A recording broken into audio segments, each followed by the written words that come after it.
The auctioneer becoming human still. I remember your womanhood. You could pick 50 satchels of cotton, I haven't forgotten. You could face the whip, 3 months within a ship, founding fathers invading hips, stealing your sons and daughters away today, tomorrow, African names become Smith. Black people seem to love it, and are willing to sit and watch the lie they told you. I haven't forgotten. Mount Kilimanjaro's peaks, my cheekbones, black skin, nose, and lips survived. The ships and whips, and founding fathers invading hips. So they see both of your faces today too. I'll make them remember what they did to you.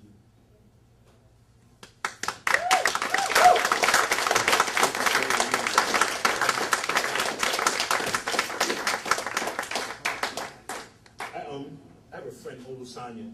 He writes love poems, and him and I are always teasing each other because he tells me that I'm the best love poet he's ever known.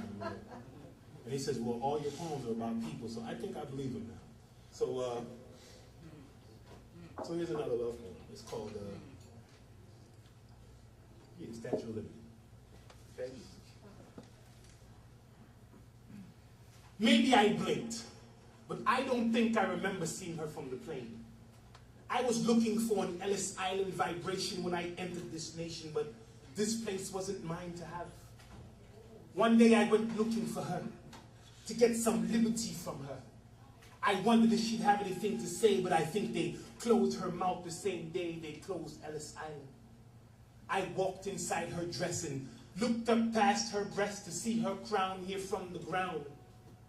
The stairway to her brain slowly as a midday train, and as I climbed to the top, the stairs, they seemed much steeper. And when I looked the way I came, the bottom seemed much deeper. The top was claustrophobic and made plenty people sick. The door to the heaven-stretched arms was off limits. No one could go there anymore since Ellis Island closed her doors, but I wanted to go up there and see what Kilpatrick and Carlucci and McGinnis and Goldstein and Smith see. My name is Mandingo, and now today it's off limits to me. She represents America in more ways than they know. I climbed to her top to find these doors where many entered before, now not anymore. I descend her stairwell of iron coal, realizing Miss Liberty had lost her soul. And all her liberty had been sold to those who could pay with their white skin. Mr. Ellis would check them in.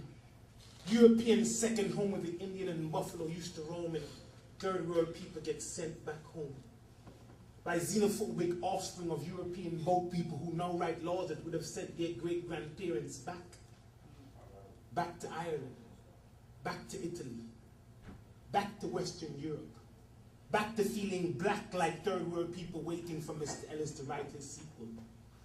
From her beacon hand glows worldwide freedom, cries she with silent lips. Give me your tired, your poor, your huddled masses yearning to breathe free. I lift my lamp beside the golden door.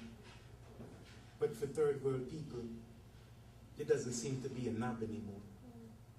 So maybe I blinked.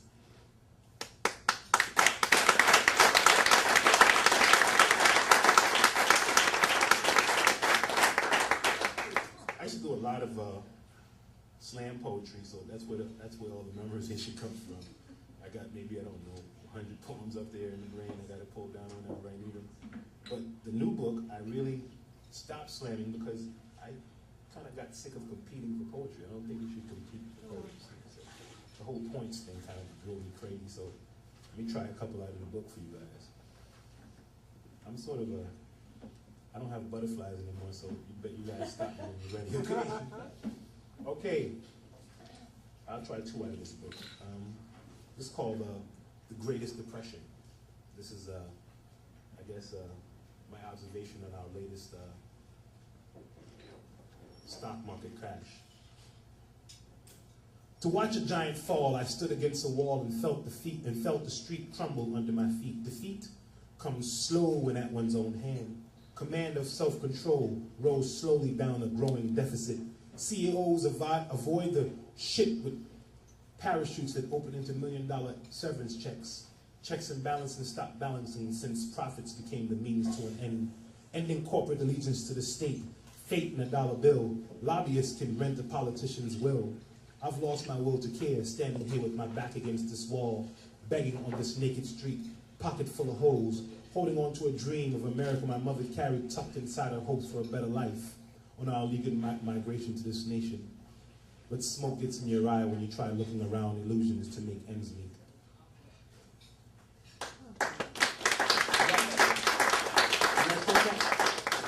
Okay, so I kind of, I like haikus, but I'd say my excuses, I'm not Japanese, so I don't have to adhere to the restrictions. So I call them maikus. So here's a couple of maikus, all right? So this one is called Global Warming 2.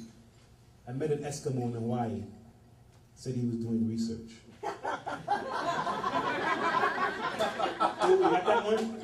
Here's another one. This one is called God Complex. In God we lust to create creation, but man shall not live by clone alone, and multiplying sheep will not a humble shepherd make. Cool? Okay, so here's one from my play, since you guys are clapping. Here's something from my play. It's in patois, so, yeah, I'll translate for it if it's too broken, if my English gets too broken. Okay? Mommy, me no want go America. No marry about America. Me no want buy no mango there supermarket, me want pick it off a mango tree. And besides, all the milk and honey done share out. It's only hand to mouth living in government projects where guns are barking instead of dogs. And the sirens have replaced the crickets and frogs at night. The policeman keeps watching me. I see him creeping through my dreams, arresting my aspirations. So, mommy, me no want go America. Cause nothing no marry about America.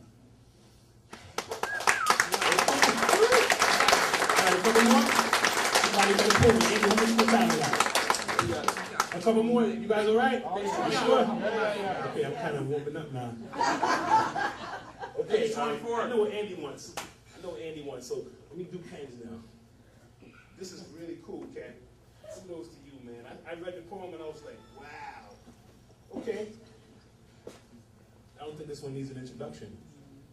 I'll just say I'm a Rastafarian, and that's it. Me and my spliff. Without any apology to anybody, some try to condemn, but later for them. They don't know that the Bible shows that herb is the healing of the nation, growing since creation, giving meditation to I believe I can fly. This may make you question me, but you can't see what I can see. So excuse me while I light my spliff. I really need to take a lift. American reality is the edge of a cliff. That's why I'm staying with this spliff. Okay,